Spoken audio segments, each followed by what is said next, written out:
पर्यटन विभागाकडे आपला तो प्रस्ताव प्रलंबित आहे. आराखडा तयार झालाय. 2 एकर जागा आपल्याला मिळाली.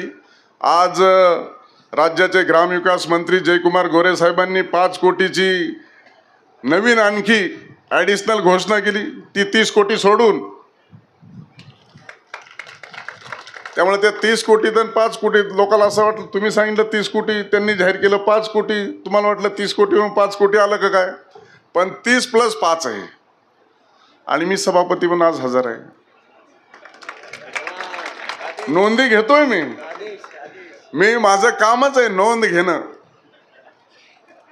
आणि आप्पा म्हणले की तुम्ही पहिल्यांदाच आलेत. बरोबर आहे, मी पहिल्यांदाच आलोय. त्याच्यामुळे सभापती झाल्यानंतर पहिल्यांदा आलो ही पण महत्वाची गोष्ट आहे. आणि आप्पा मी योग्य वेळेला आलोय. मध्ये आधी येऊन काही उपयोग होत नव्हता.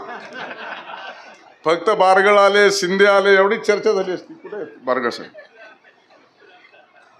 एवढीच चर्चा झाली असती. आता मी नोंदी घेतोय आणि माझ्या समोरच सगळी चर्चा होणार आहे. खासदार साहेबांनी देखील सांगितलं की आता तुमच्याच दालनात बैठक बोलवा, म्हणून तर हजर आहे मी. त्यामुळं खऱ्या अर्थानं हा मल्हारराव होळकरांचा जो काही अटके पार झेंडा लावण्याचं काम केलं, अनेक लढाया जिंकल्या, अपराजित सुभेदार म्हणून जी त्यांची ख्याती आहे, आणि मग आपल्या या भागामध्ये जन्म झालेला व्यक्ती 332 वर्षापूर्वी त्यावेळेस काय वाहनं असतील, काय रस्ते असतील, काय ट्रान्सपोर्टेशनची व्यवस्था असेल, हे जरा कल्पना करा. आणि म्हणून अशा एका व्यक्तीचा आपल्याला या भागामध्ये परिसरामध्ये जर विकास करायचा असेल तर त्यांच्या नावावर तर 4च गुंठे जागा आहे. पण माणूस प्रतिकूल परिस्थितीवर कसा मात करतो हे मल्हारराव होळकरांचं चरित्र आणि त्यांचे इतिहासातले धडे जर वाचले तर आम्हाला लक्षात येतं. 4 गुंठ्यात जागामध्ये मामाच्या गावी गेले. मामाच्या गावी गेल्याच्या नंतर बारगळांनी त्यांना सांभाळलं.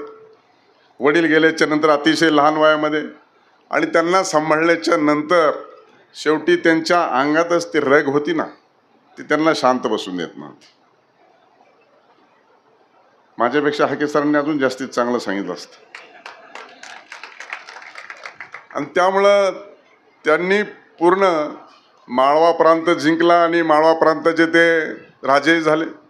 त्यानंतर त्यांनी अहिल्यादेवींना धडे दिले. अहिल्यादेवींनी 28 वर्ष कारभार केला. पण मल्हाररावांचा इतिहास हा दैदिप्यमान इतिहास आहे. आणि ते मूळ आपल्या गावचे आहेत, होळ आणि मुरुमचे आहेत. त्या परिसराचा, या भूमीचा प्रचंड चांगल्या पद्धतीनं विकास झाला पाहिजे. शिवसृष्टी